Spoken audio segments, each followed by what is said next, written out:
অটল ফিলিস্তিনিদের সমর্থনে সাহসী প্রতিরোধ গোষ্ঠীর যোদ্ধারা তেল আবিব সরকার এবং তার পশ্চিমা সমর্থকদের বিরুদ্ধে একের পর এক সাহসী প্রতিশোধমূলক অভিযান অব্যাহত রেখেছে।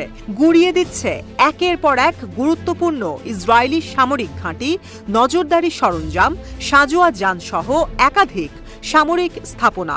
প্রতিশোধের নেশায় উন্মত্ত মুক্তিকামী প্রতিরোধ যোদ্ধাদের বৃহস্পতিবারে বেশ কিছু গুরুত্বপূর্ণ সফল অভিযানের বর্ণনা দিয়ে শুক্রবার একটি প্রতিবেদন প্রকাশ করেছে ইরানের সংবাদ নেটওয়ার্ক প্রেস টিভি।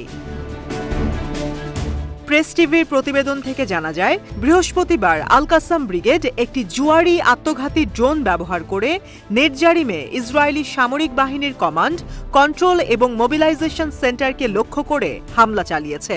একটি D9 বুলডোজার ধ্বংসের পর অধিকৃত পশ্চিম তীরের তুলকারেমের আল ঘানেম এলাকায় ইসরায়েলি দখলদার বাহিনীর বিরুদ্ধে বিস্ফোরণ ঘটায় এবং শহরের সুহাদা পাড়ায় ইসরায়েলি দখলদার বাহিনীর সাথে ভয়াবহ সংঘর্ষে লিপ্ত হয়। দক্ষিণ গাজা উপত্যকার খান ইউনিসের উত্তরে হামাদ শহরের পশ্চিমে অবলা সাইটের কাছে আল ইয়াসিন 105 শেল দিয়ে 2টি ইসরায়েলি মেরকাভা ট্যাঙ্কে উড়িয়ে দেয় আল কাসাম ব্রিগেড।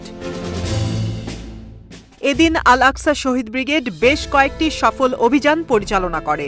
মুজাহিদিন ব্রিগেডের সাথে একটি যৌথ অভিযানে 107 রকেট ব্যবহার করে নেটজারিমে ইসরায়েলি বাহিনীর সরবরাহ লাইনকে লক্ষ্য করে হামলা চালায়। 2টি 107 মিলিমিটার রকেট এবং ভারী ক্যালিবার মর্টার শেল দিয়ে নেটজারিমে ইসরায়েলি সামরিক কমান্ড এবং নিয়ন্ত্রণ সদর দপ্তরকে লক্ষ্য করে আঘাত হানে ব্রিগেডের যোদ্ধারা। এছাড়াও মুজাহিদিন ব্রিগেডের সাথে যৌথ অভিযানে মর্টার শেল দিয়ে মধ্য গাজা উপত্যকার দেইর আল বালাতে ইসরায়েলি বাহিনীকে লক্ষ্য করে আক্রমণ চালায়। মেশিন গান এবং বিস্ফোরক ডিভাইস ব্যবহার করে অধিকৃত পশ্চিম তীরের তুলকারেমে, মুরাবা এবং বালাউনে ইসরায়েলি বাহিনীর সাথে তীব্র সংঘর্ষে লিপ্ত হয়।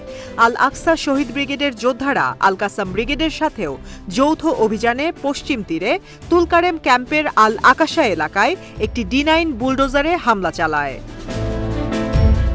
থেমে থাকেনি এদিন আল কুদস ব্রিগেডের অপারেশনও।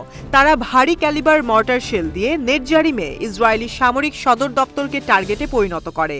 শহীদ ওমর আল কাসিম বাহিনী এবং আল আকসা শহীদ ব্রিগেডের সাথে যৌথ অভিযানে আল কুদস ব্রিগেডের যোদ্ধারা ভারী মর্টার শেল দিয়ে নেটজারিমে ইসরায়েলি সামরিক অবস্থান এবং সরবরাহ লাইনকে লক্ষ্য করে ব্যাপক হামলা চালায়। এদিন শহীদ আবু আলী মোস্তফা ব্রিগেড আল আনসার ব্রিগেডের সাথে একটি যৌথ অভিযানে ভারী ক্যালিবার মর্টার শেল দিয়ে উত্তর সেন্ট্রাল গভর্নরেটের নেটজারিম অক্ষে ইসরায়েলি সামরিক বাহিনীর কমান্ড এবং নিয়ন্ত্রণ সদর দপ্তরকে লক্ষ্য করে হামলা চালায়। প্রতিরোধ গোষ্ঠী হিজবুল্লাহ বৃহস্পতিবার কয়েকটি সফল অপারেশন চালায়।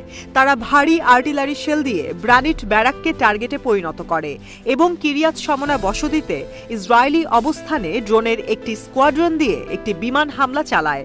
তারা আক্রমণকারী ড্রোন দিয়ে জাল আল আলম সাইটে ইসরায়েলি গুপ্তচর বৃত্তির সরঞ্জামগুলোকে টার্গেট করে হামলা চালায়। এদিন হিজবুল্লাহ যোদ্ধারা বিশেষায়িত অস্ত্রসহ মেটুলা সাইটের চারপাশে ইসরায়েলি সামরিক অবস্থানগুলির উপর হামলা করে। আর্টিলারি শেল দিয়ে আল মালিকিয়া সাইট এবং আল মার্জ সাইটকে টার্গেট করে হামলা চালায়। ইয়েমেনি যোদ্ধারাও বৃহস্পতিবার বেশ কিছু সফল অভিযান চালিয়েছে। দখলকৃত লোহিত সাগরে ব্যালিস্টিক এবং ক্রুজ ক্ষেপণাস্ত্র ব্যবহার করে ইসরায়েলি একটি কোম্পানির মালিকানাধীন তেল ট্যাঙ্কার ইউনিয়নের ওপর হামলা চালায়। এছাড়াও দখলকৃত ফিলিস্তিনের বন্দরে প্রবেশের নিষেধাজ্ঞা অমান্য করে এডেন উপসাগরে যাত্রা করা ইসরায়েলি মালিকানাধীন SW নর্থ উইন্ড আই জাহাজকে লক্ষ্য করে ব্যালিস্টিক এবং ক্রুজ ক্ষেপণাস্ত্র নিক্ষেপ করে হামলা চালায় সাহসী ইয়েমেনি যোদ্ধারা।